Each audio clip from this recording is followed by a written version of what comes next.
Hello and welcome to a brand new episode of the Five Heart Podcast, brought to you by CoreNation.com, part of the SB Nation Podcast Network.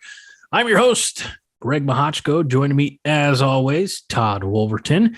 And in the guest of honor chair this week, no John Dam Johnston. He is on a family reunion trip where all family, the destination of all destinations, Kansas.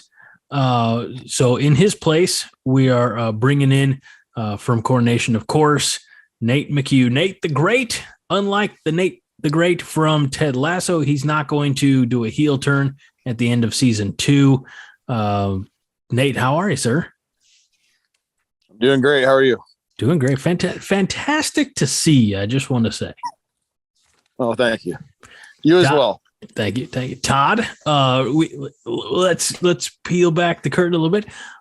Todd officially became the second CoreNation contributor, writer, etc. That I've met in person, in the flesh. I met him and his wife this past Friday as they were traveling through my area on the way back to Council-Tucky, and we had some fantastic barbecue.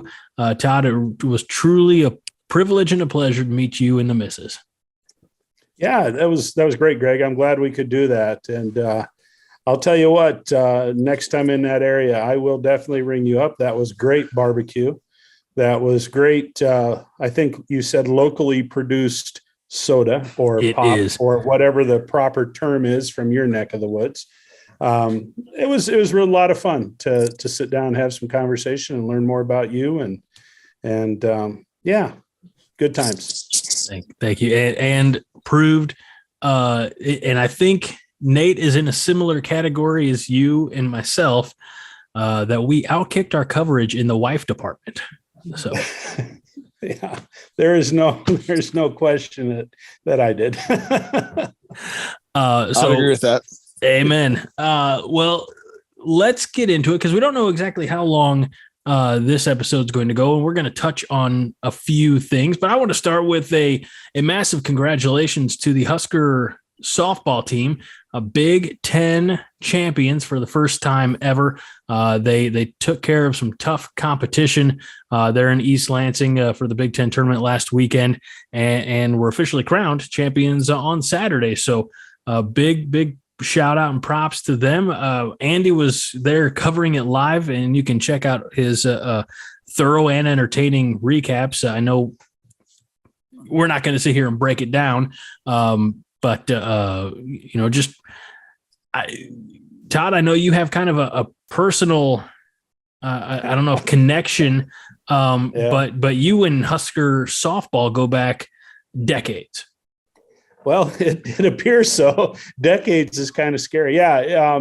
I'll tell you what, I took a lot of classes with Coach Ravel back in the day. She played at Nebraska when I was a student there. And I do remember going and watching actually her play in the College World Series a long time ago when it was actually held in Omaha, Nebraska. And, now it's a big event down in Oklahoma City. But, the softball team, Big Ten champs. Yeah, I tell you what, I feel great for Coach Ravel. She was under, a lot of pressure a couple of years ago for some things that came out that, whether they were true or not, it's unfortunate she had to go through a lot of that. But she's brought this team along, and the seniors have turned out to be, some true leaders on that team. And it's fun. It's fun to watch them be successful. And, I'm not the one who's coined this, but apparently University of Nebraska, home of outstanding women's sports. Yeah. Amen.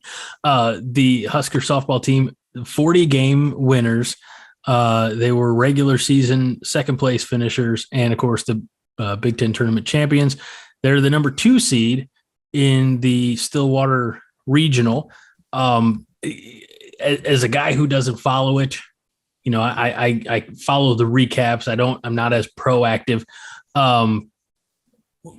Todd, have you looked at any of the, like what the region looks like, or regional, I should say, looks like for Nebraska, and maybe break down what you think their chances might be? Well, they're gonna play their first game against North Texas State, who, they won their conference and were automatic qualifiers. And you can't look ahead, but when you're assigned to a regional, in this case at Stillwater, Oklahoma State is seeded number 7. But in Oklahoma State, they won the Big 12 championship. They beat Oklahoma, who had only had, I believe, 1 loss going into that game. They knocked them off in the Big 12 championship game. What you have to do is look under the surface a little bit. Oklahoma did not pitch their top pitcher in the Big 12 tournament at all. She's Jordan Balls from Papillion La Vista. She's had some arm soreness, and they're holding her hopefully for, games further down the line, but not taking anything away from Oklahoma State. They're a good, solid softball team, but hey, Nebraska took 3 games from Michigan, perennial power Michigan. And, you got to think that they got a shot against Oklahoma State. They have to beat them twice, but they certainly have a chance to win in advance.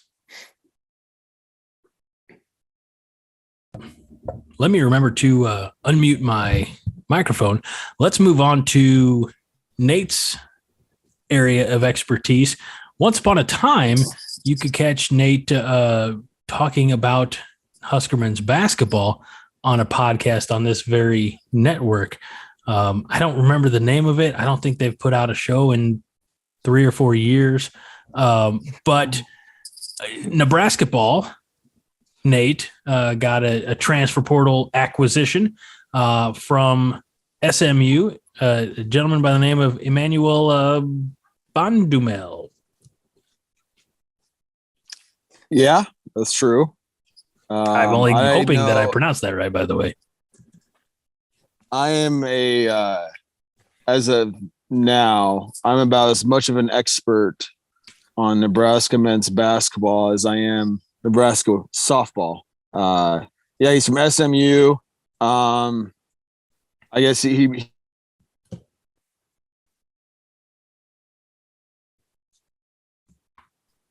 I sure hope that it's a good pickup. I don't have much to offer you. A 6'4" shooting guard. Okay, yep, keep going. 6'4", listed at weighing in is 180 pounds. He averaged 10.2 points, 2.9 rebounds, 1.9 or 1.4 assists. That is his first year, and got up to 10.6 points, just about 4 rebounds, and 1.8 assists per game last year. So, what position does he play? Shooting guard, my understanding.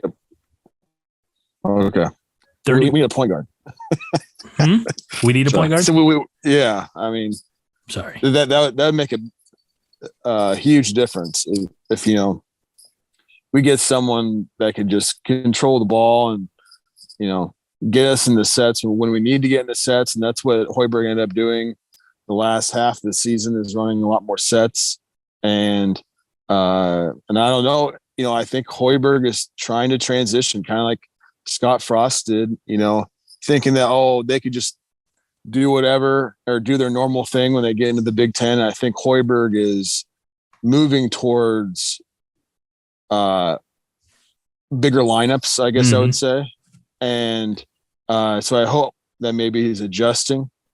Hoiberg has said in the past, though, is that he runs different offense all the time. Like, it all depends on his personnel. And so I guess we'll see. I don't know. I want to throw a few more stats out at you, Nate. 35% from 3 and 82.3% from the foul line. I want to put into, and I don't know, maybe I'm oversimplifying things here. 35% is 7 out of 20. I feel like that's not that great. Am I being too critical because I don't understand the bigger picture of basketball? Well, I guess you just hope that they see something in him that SMU maybe really didn't as much. I don't know. I mean, that's kind of when I saw the news and I was like, again, and Mike, I thought this seems a little odd, but again, I haven't looked into them. I mean, really, I haven't. Well, and you called me an expert. And so just so I can defend myself for not knowing or bringing anything to the show, right, is, I'm a basketball coach. I, however, write about football for Corn Nation. So I think, while we did have a podcast, one of the highest rated podcasts in the country, talking about college basketball. Pump the brakes there, Shoots. Anyways, so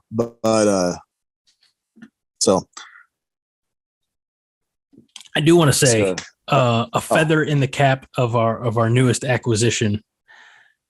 He has a higher 3-point percentage than your boy LBJ. LeBron? Yeah, that's your boy. I know he's your favorite. You think he's the best of all time.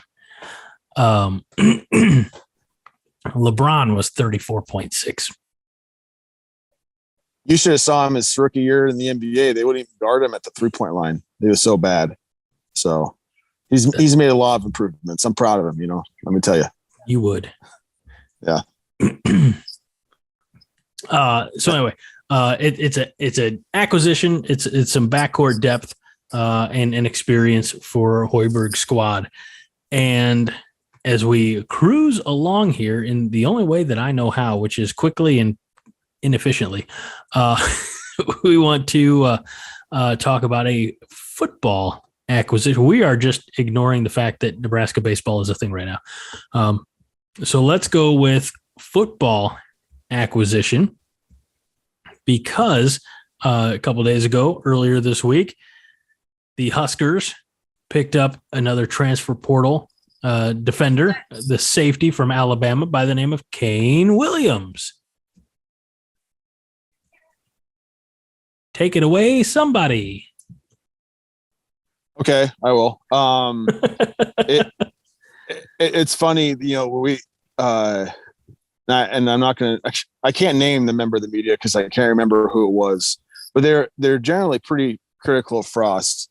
And he tweeted out, it was probably a week or two ago, it's perplexing or whatever that they haven't addressed the safety position or the defensive backfield position. And it's just mind scratchingly, frustrating all this. And all of a sudden, boom, here's a 4-star safety from Alabama, played on special teams, I think in 2 games.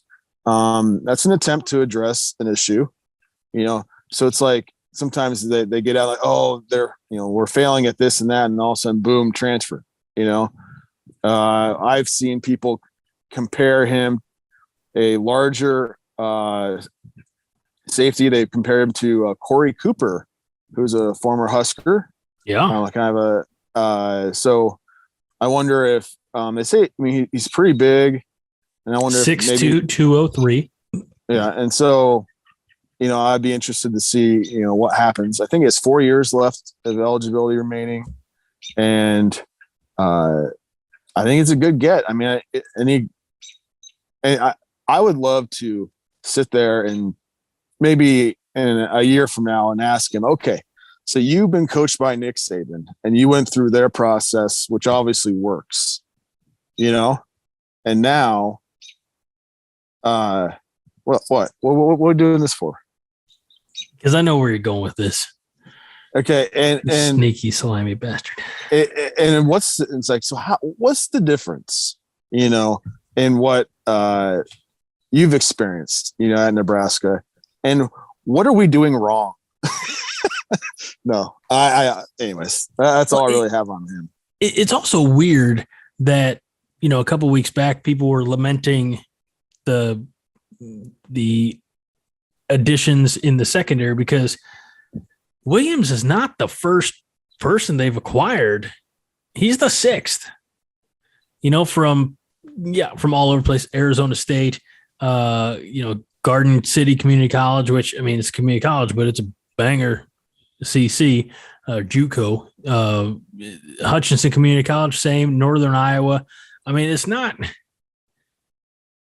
it's not like they haven't addressed. I don't understand people's issues. Like, I'll say this, and I think everybody knows it, regardless of what side of the, Husker fan aisle you're on. We can be our own worst enemy more often than not. Yeah. Todd, you gotta unmute your microphone. Todd, you're muted. God, I got to remember that. I would have been happier if the headline would have said Nebraska gets Alabama defensive tackle, because the defensive tackle came on the same visit as the defensive back. And I would have been a lot more excited had the big guy committed to Nebraska. So, more depth in the defensive backfield. And, they're going to have to cover guys. They're going to have to cover guys really, really well if that defensive line can't put pressure on the quarterback. Todd, we talked like 2 weeks ago about all these new. I know, members and of the I've given Coach Frost props for that. But one more big fella up front. One more.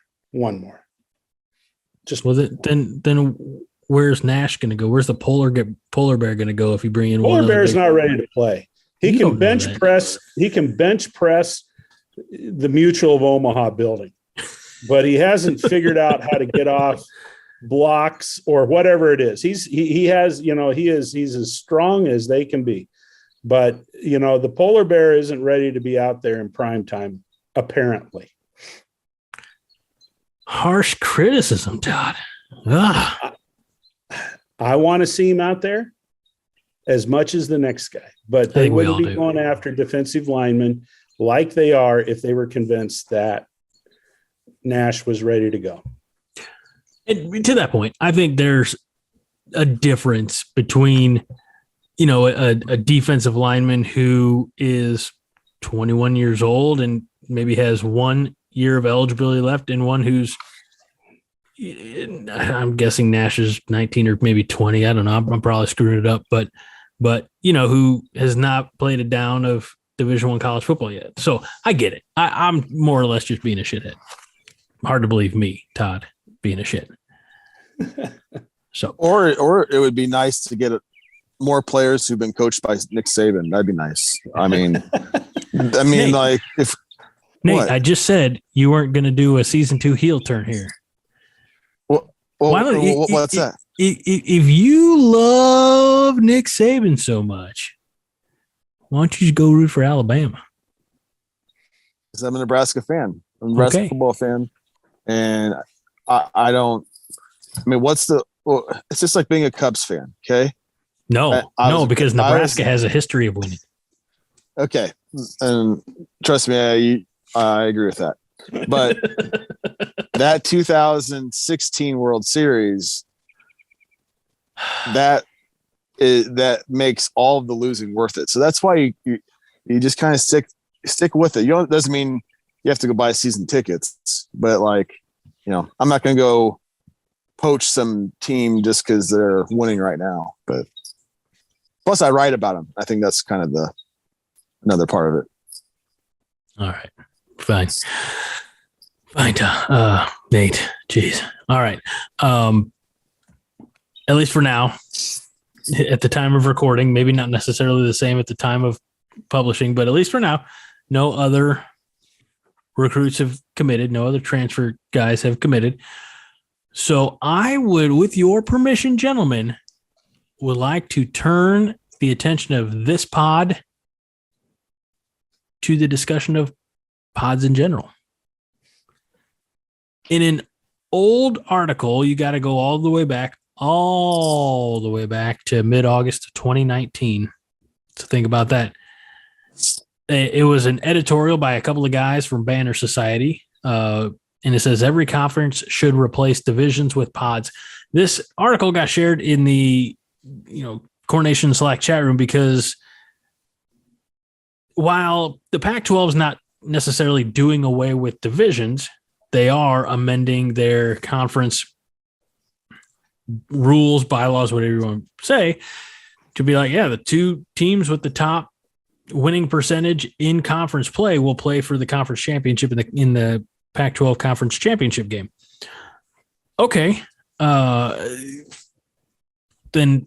I mean, do you keep at that point divisions just for the sake of tradition? So you have a North and a South. Let's turn the clock back 10, 11 years, something like that, when Nebraska first came to the Big Ten. And you had the legends and the leaders and the ridiculous nonsense that was. I definitely am a believer in the geographic divisions, but I want to first, Todd, let's start with you, get your take on the notion of maybe just either doing away with divisions or making it not a factor in your football championship games. I think that there are some, I don't know. I've got some questions because, with a lot of the structures that exist in sports, and whether it's college or whether it's, professional, you take winners of divisions and move them forward. There once upon a time, before we got into the give everyone a trophy mentality, you had to actually win a division to move ahead. There weren't wild cards. There weren't, tournaments with 64 teams, and that type of thing. So when you move towards championships, you tend to think along the ideas of you got to win something to advance. That being said, I loved the old Big 8 days, where you played everybody in the conference and one team prevailed and that team got the Orange Bowl bid. Now, I'm not advocating going back to the Big 8. That's not what I'm saying. But it was pretty clear cut. You had a conference champion and that champion moved on. Do we have to have conference playoffs? Do we have to have that conference championship game? If we're going to do away with divisions, if they can figure out some equitable way for the teams to play within the conference, and then whoever, wins the most games during you want to put a focus on the regular season. Get rid of the damn championship game. Whoever prevails at the end of the season, they're the ones that advance, and be done with it. I feel like to that extent, we're only so far away from having I don't want to say conference champion tournament, but taking the top four and having semifinals and then having finals, a week after that. And that's, I think it's a slippery slope for sure because realistically, I know the NFL now I love how the NFL in the mindfulness of safety, they took off a preseason game just to tack it on at the end for a 17th regular season game. And you take away the one that, some guys are maybe, 50% in it, and the guys who are trying to make the roster are going hard, whatever. I understand, but don't tack it on at the end, because that doesn't indicate that you care about player safety. You just care about games that more people are interested in and are therefore watching. And at the college level, it was, I don't know if it was controversial, but just expanding the regular season, like the number of games in the regular season, however many years back, was like, do we need to have these guys playing, from mid to late August, now if they qualify, there's a championship game and then there's a bowl game. And now with the structure of the college football playoffs, you're, playing, X amount of games. You're playing almost as many games as a really bad NFL team, like a Jacksonville Jaguars or Chicago Bears. I couldn't help Nate. Sorry. So I don't know. I guess as we continue this conversation, we'll talk about pods and, like if they were to develop pods, which pod would you want Nebraska in? But I want to finish up, Nate. I want to get your thoughts on whether or not divisions are still relevant. If you agree with Todd, or if even if you agree with him, but have a different mindset about, like, I agree with him, but for these reasons. I'd like to hear your thoughts on that, Nate.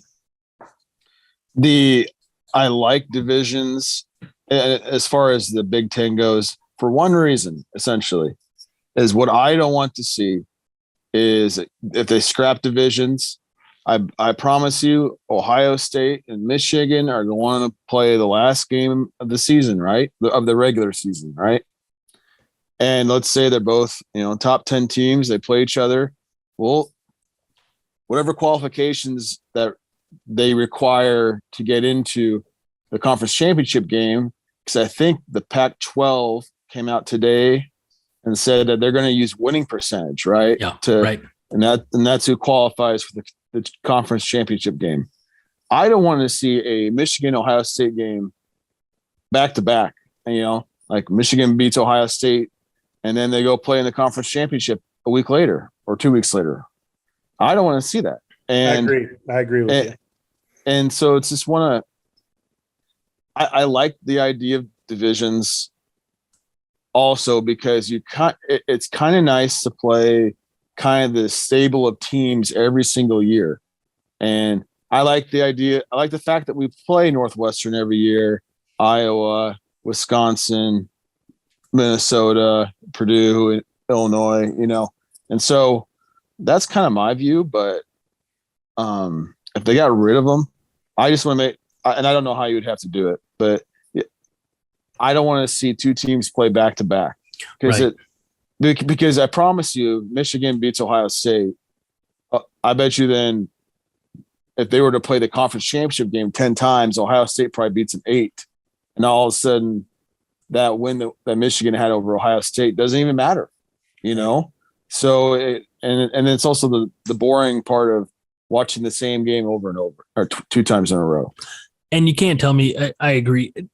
Like this is going to have to be something that's well established ahead of time, which being, whatever criteria, for obviously the wins and winning percentage, total points for, points against, whatever it would have to be, because you can't tell me that Big Ten executives, in order to make the most high profile matchup possible, aren't going to look at Ohio State, Michigan every year. If it's close, if records are equal and winning percentage in the conference is equal, well, how can we make sure that we get the game part? Yeah. The whole concept of pods, I'm not totally clear on what they're talking about with that structure, but I guess, I kind of think about it in terms of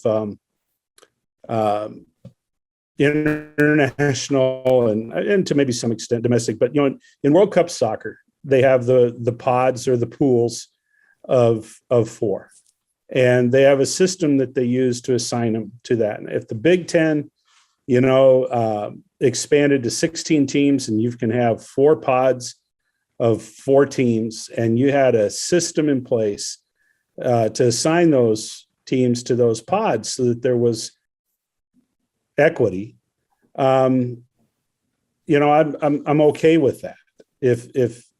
But by the same token, then you also got to question how important are the rivalries? And I like watching Nebraska play Iowa. I like watching Nebraska play Minnesota and Wisconsin. Nebraska should be playing Ohio State and Penn State every year. I mean, I know that probably frosts a lot of Husker fans because, it might be tough to compete with them. But hell, that's why Nebraska joined the conference. They joined the conference to play those kinds of teams. But by the same token, you're going to have people arguing who gets to play Indiana every year, who gets to play Rutgers every year, who gets to play Nebraska every year since they've been, pretty poor. Can you hear him arguing in Chicago right now? geez, we got to play Michigan State every year and we got to play Purdue every year. You get to play Nebraska. So hurtful. Illinois likes the fact that they get to play us. I mean, just about everyone does. But anyway, so I have a question. So if they did pods, because I think if the Big Ten were to expand west and add, people think 4 of those California teams, right? Or no, probably Oregon, Washington, UCLA, and USC. I think the more you add teams, the less rivalries are going to matter at all. I would think, because you just, I don't know. But my question, I guess, is if they do pods, then are they going to change every year like World Cup, or are you going to be in the same pod every year where Nebraska is with Iowa, Purdue, and Minnesota or something like that? I'd be interested. If they had a system where it changed every year, but then there's going to be years that you don't get to play Iowa, right? And so I don't know. That's why Kevin Warren gets paid the big bucks, I guess. So a lot of this came about just today because Scott Docterman, Scott from The Athletic was reporting from the Big Ten meetings, talking about this very issue. And in his tweet, and you can follow Scott Docterman if that's your choice on Twitter, he says, from Big Ten meetings, ADs split on divisions, but all see college football playoffs as primary focus. He says Penn State wants no divisions and won't argue for protected foes. Ohio State wants full cycle of opponents, and rivalry preservation is key for Iowa and Minnesota. You go into the comments just a little bit here, and you can see actually there's a Husker fan that says, in terms of cross-divisional scheduling oddities, none is more odd than NU playing OSU 8 out of Nebraska's years in the leagues. He says, for the record, as a Husker fan, don't mind. Love seeing great teams, and I'll bet OSU hasn't minded either, given how badly Nebraska has sucked of late. And Scott replies, over the first 6 years of a 9-game schedule, big from 2016 to 2021, Big Ten created semi-permanent foes with television appeal. That included Nebraska, Ohio State, Wisconsin, Michigan, Iowa, Penn State, Nebraska, or I believe Nebraska. Well, we'll say Northwestern, Michigan State, Maryland, Minnesota, Illinois, Rutgers, and Iowa, Purdue. The goal was to rotate all except for Indiana, Purdue for 6-year cycles for 36 years. They overthought it, is what he says. I can't say I disagree. That's a long way of saying there's some things going down in Chicago that could affect the landscape of Big Ten football for years to come. Todd, you're muted again. What I heard from that just kind of frosts me a bit is television appeal. It had nothing to do with equity. And, I could care less that Nebraska played OSU 8 of 10 years. Again, I'll go back and say we joined the Big Ten Conference to play those teams.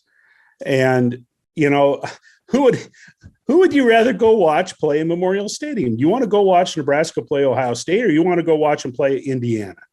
Who do you want to watch them play? Who do you want to go watch play, Nate? Well, kind of on that same note is when we were talking about who would we want in Nebraska's pod, right? Yeah. And it was 3 others, and some people said Iowa, Minnesota, Wisconsin, right? And I said, no. I want Purdue, I want Illinois, and Iowa, because we're winning like 3 games a year.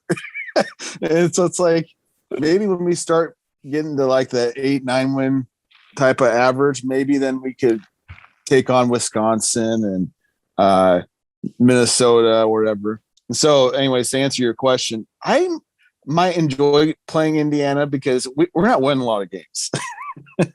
So, Nate, but no, Nate, I'm gonna rechristen you. You're no longer Nate the Great. You're Negative Nate. I'm actually I'm usually pretty positive, but But no, I Todd, understand. has he been positive much at all on this show tonight? I think he's been kind of even keel. No. But answer me this question, somebody, real quick here. So if the Big Ten goes to pods under its current arrangement, is that 7-team pods that just kind of get shuffled up every so often? 4, 4, 3, and 3. No, I have no idea. And maybe out of our 12 games, they ought to be playing, 9 games and 3 non-conference games. That's what they do right now. I thought they played 8 and 4. Are we 9 and 3? No, we're 9 and 3. Okay. Oh, Jesus. Because the SEC is only doing 8. They're the 8 and 4. Yeah. Okay. My bad. And so the argument that always happens is, we're playing 9 conference games, and that's why the SEC always has that 1 week where they're playing Mercer, Citadel. Central City, Nebraska. Citadel. Yeah. So is this even a stopgap to the reality that, something came up from those talks that they had down in Arizona or wherever it was a couple of weeks ago. And maybe it was, I don't know, maybe it was the Notre Dame AD, talking about how we're not that far away from, the NCAA should wash their hands of Division I football totally. And get to the, let's just get down to brass tacks and have the D1 top dog conference, and then everybody else does their thing. And, if that's 48 teams or if that's 64 teams, it would destroy conferences. There'd be no conferences. You would be part of this football league. So if that's where we're headed, then why are we doing this? Why are we continuing this charade? I think you put it right. It's a stopgap. They're trying to, I think, hold on to anything that resembles affiliation with the NCAA, right or wrong. I mean, in the NCAA, we all know has its problems. I'm not here to defend it, but I think if you break from that, and maybe this is a deeper conversation that I'm not, I don't know, maybe privy to or smart enough for, one of the two. But if you break away from the NCAA, do you not also break away from the non-profitness of that affiliation? Does that make sense? I would suspect that if college football and like you said, but the big boys essentially go their own way, they would just create another governing body somehow that would decide, that, because it would be, because I've heard like if it goes to essentially a semi-professional, I mean, it's already kind of like that, right? It's getting there, but like Northwestern said, we're not doing that. And so then Northwestern would not be a part of that D1 group, I think. And I think like some of the California schools, they're not doing it. Purdue, I wonder if they would do it. I mean, even Iowa, they're like hesitant to even start. I mean, they just started their collective for name, image, and likeness. Right. Iowa wants to go back to the 1980s. Yes, they do. Oh man. Oh.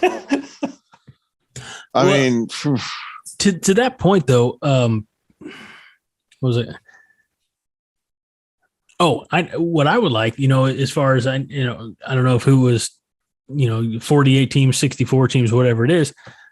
I think that if you go that route where you have, the top dog level, and then you have sub tiers, then you should be subjected to like let's go full out. So, and if you're, bottom 4, whatever bottom number, then you're relegated and you get to play down a level the next year. So you're talking about like soccer. You're talking English Premier League. Yeah. English. I've been watching too much of that Ted Lasso. I'm sorry. Hey, it's a great show, man. It's fantastic. It's so good. But I don't disagree with something like that.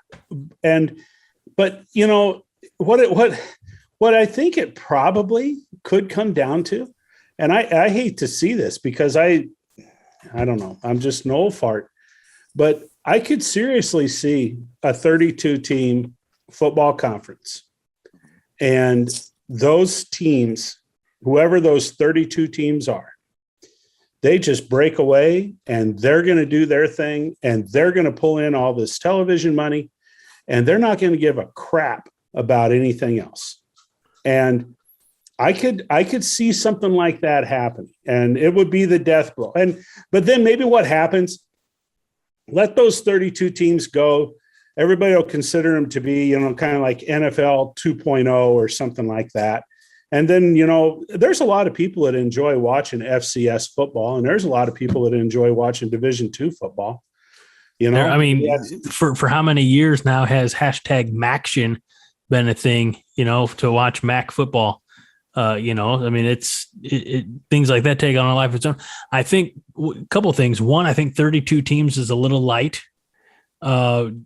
because when you look at, even if you take the Power Five and you take out a few, select few, the Northwesterns, possibly Purdue's, some of the California schools, whatever, I still think correct me if I'm wrong, you're up to roughly 60 teams, aren't you? I agree, but I tell you what, you listen to some of those SEC schools and those types of folks. Mm-hmm. You pull 7, 8, 9 of those SEC schools out, and then you go in and you take Clemson and you take Miami, Florida State, and you take Florida State, and you bring in USC and Oregon. All of a sudden you're up to 14, 15 schools. You got Notre Dame, Ohio State, Michigan, Wisconsin. They got the money to do something like that. Texas, Oklahoma. They might be part of that. Not, I don't know. I guess I wouldn't want to see it necessarily. And I'm not like, old man, like tradition, but I just don't. I think, are we trying to over evolve the sport to suit the needs of the few, Well, the SEC has basically said F you to everybody else. And that's not it, it's UF. It's not Florida University, it's University of Florida. Oh, okay. Sorry about that. They've peeled off Texas and Oklahoma. I could see those sons of bitches just basically say, hey, we're the SEC. We're going to play for the national championship among us because none of you other people can compete with us. Well, that's what ESPN wants them to do every year. I don't know. No. We're off tap. But, with all that's going on, with the concept of the NCAA change, or, the powers that be saying you don't have to have divisions to have conference championship games. They're opening up scholarship numbers again, or changing that. You got name, image, and likeness. You got the transfer portal. Nobody knows right now how all of those things fit together. Right. And, I've said it before on this podcast. I like name, image, and likeness, and I like the transfer portal. There needs to be rules and restrictions on both of them. But now, think about this. You got a transfer portal, and you've got basically unlimited scholarships annually, as long as you stick at 85. You're going to have coaches out there that are going to sign 50 guys, mm-hmm. and they're going to cut 35, 40 guys. And you want to talk about movement. Holy crap. And the portal right now, there's a large percentage of those guys in the portal that are walk-ons that now are kind of looking for any kind of scholarship money they can find. But there's also scholarship players in there that aren't getting signed anywhere. And I guess what I'm saying about the portal is I don't have a problem at all with somebody saying they want to transfer one time and play immediately. I'm good with that. If they want to move after a second time, then they're going to have to sit. But this whole thing right now, college football in particular, college basketball in particular, I just think that there's too many balls in the air and nobody knows how this is going to end up. Oh, I want to, if I were an athlete of high 3-4 star caliber, something like that, these new unlimited scholarship, signings would terrify the crap out of me for that reason. As you mentioned, because you get signed by Alabama, Texas, Ohio State, Nebraska, Wisconsin, wherever, and you're one of 45, 50 other guys. You know that going in, probably half of you aren't making it. And then what? Then it's, you have to, start all over. I'm glad I didn't have to worry about that back when I was in high school and being courted by all those colleges. Let me tell you, it was very cut and dry. You're going to come here. We're going to pay you. You're going to get an education. You're going to go out in the real world. That was my college experience. Todd knows a little bit about that from our early barbecue dinner last Friday. So not athletic at all. My scholarship, 0 athletic ability required, which is good because I have about 0 athletic ability. But I would be concerned as a soon to be college freshman about that anomaly of and maybe it's not going to be an anomaly. Maybe it's going to be the rule and not so much the exception of signing a massive class. And then after spring or after, whatever, 1 year, maybe getting cut. And, it's, I hate to say it, but I think it's setting up a lot of guys for failure. I would say so. The transfer portal is as well. My hope is that you get rid of the 1 year, or sorry, the one-time transfer where you get to play immediately, unless and you can have some exceptions. And the exceptions would be if your head coach leaves, or your position coach leaves, or if you can add other ones. What about not transfer, but transferring down, like going from Power 5 to Group of 5, or from D1 to FCS? That maybe transferring down, maybe that could be another one. But I almost feel for some of these coaches at like Montana, where they're almost like grooming kids to go play in Nebraska, or to go play in Iowa State, or, it's like they're developing these kids. And then once they get good enough, then, that's the kids. And I'm happy for the kids, actually. Right. I think that's cool. But it's like, as thinking about it as a coach, that would be extremely difficult. That you'd almost have to recruit differently, or maybe you just accept the fact that we're a feeder system now. That's just, it's like that. It's like you're almost a JUCO coach now, in some way. In a worst case scenario, in a situation like a Montana coach who sees a star player go and play at the next level up, at FBS, for example. And then like the worst case scenario is that guy's going to get drafted by the Green Bay Packers. Nobody wants that. Oh, I'll agree with you on that.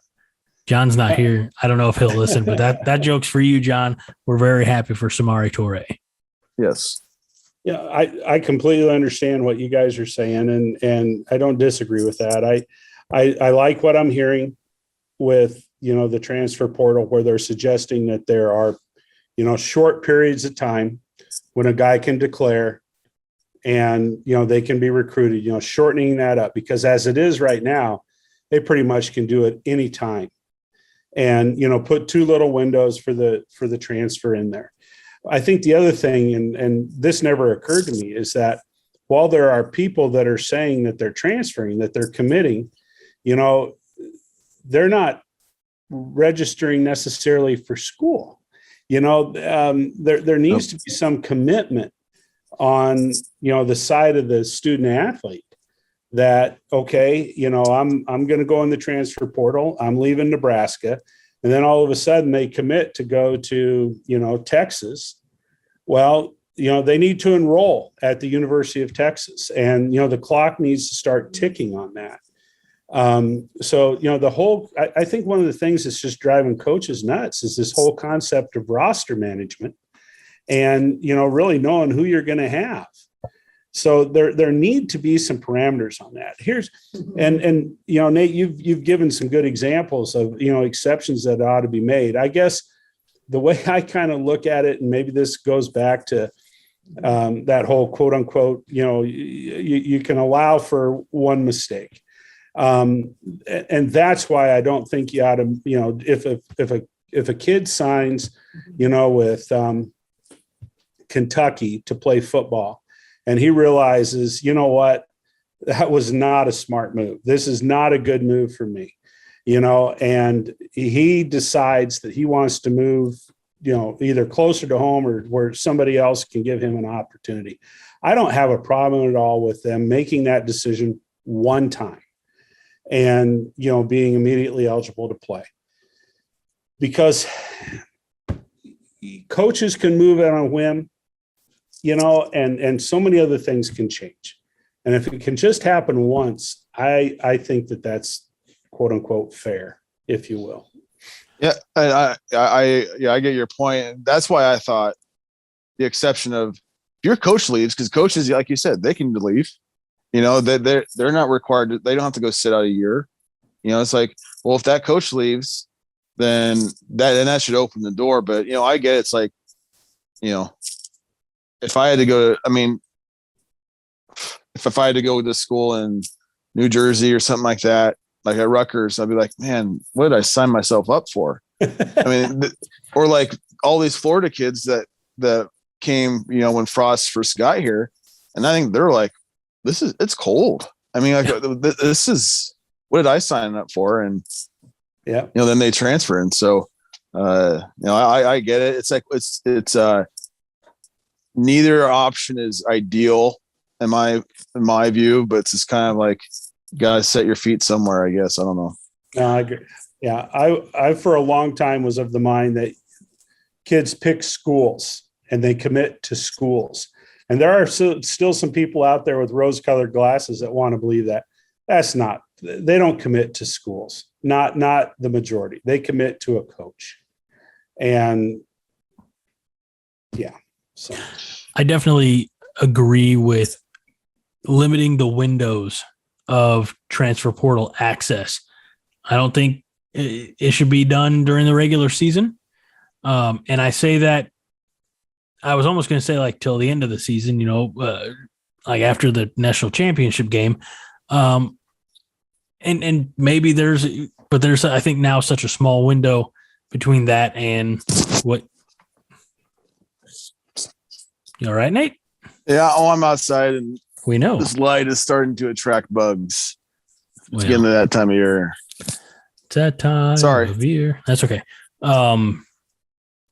You threw your phone and threw me off track. No, but something after the season and then after spring ball, and limit it like 3 weeks to make a decision. And I know maybe that's too much of a restricted time frame for a lot of people who are making it now a life adjusting decision, but you probably have feelers out there, beforehand. You're like, hey, yo, coach somewhere, or through Twitter, people on that team or in that locker room be like, hey, I'm not real happy in Athens, Georgia. I want to, see what I can do elsewhere.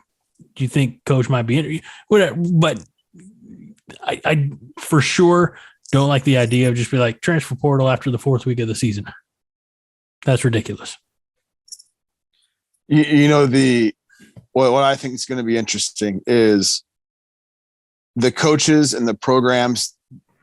Are they, is Scott Frost planning on doing this 14 transfers a year to fill in holes, or is he at some point, which I would hope we could get to a point where you're using the transfer portal as a couple Band-Aids here and there and not retooling your entire roster, where like Iowa is going to, because this is what's going to happen. I'm going to tell you, this is what's going to happen. We're getting all these shiny new toys, you know, and we are winning the off season. Iowa's not doing anything, and they're just developing the players that show up on campus. And then they're going to beat us this year, you know. And it's like, Nate. But it's like we're always trying the quick fixes. But then again, I guess, you know, Frost is essentially, he's coaching for not his life, but his job. But so there's two different ways to do it. And Michigan State's obviously been successful at retooling the entire team almost. But Iowa's just going to live in the 1980s, like Todd said, and they're just going to keep chugging along. And then Kirk Ferentz is going to die. And then his buddy, his son is going to take over, and then they're going to win national championship after national championship. I like how Todd's laughing at that because even he doesn't believe it. If Kirk Ferentz's son takes over, I'll tell you what, there will be a civil war in Southeast. Hawkeye fans hate his kid. They hate him. Oh, that's why we want it to happen then.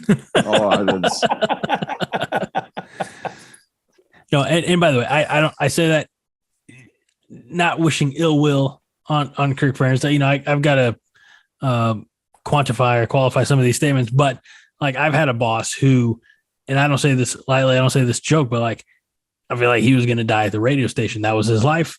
You know, that's all he did. He didn't have a wife, didn't have kids, had a cat, I think maybe, but you know, like he's not going to retire. He's just going to die in that position.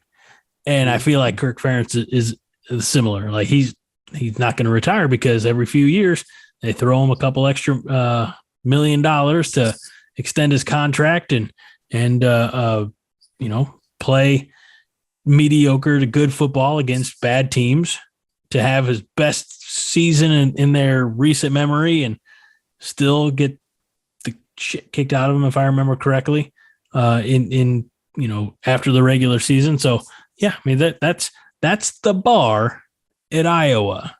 Hey, little Iowa Hawkeye trivia. Oh, okay. Smidge. What men's sport at the University of Iowa finished the year with the highest team grade point average? Water polo.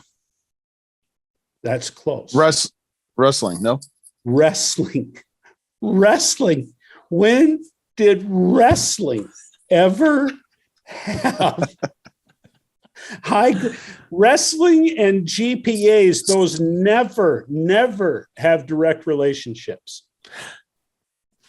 John's insults of wrestlers are not John's. Todd's insults of wrestlers are solely Todd's opinions and do not reflect the Five Heart Podcast, Core Nation, SBNation.com, or any of its subsidiaries.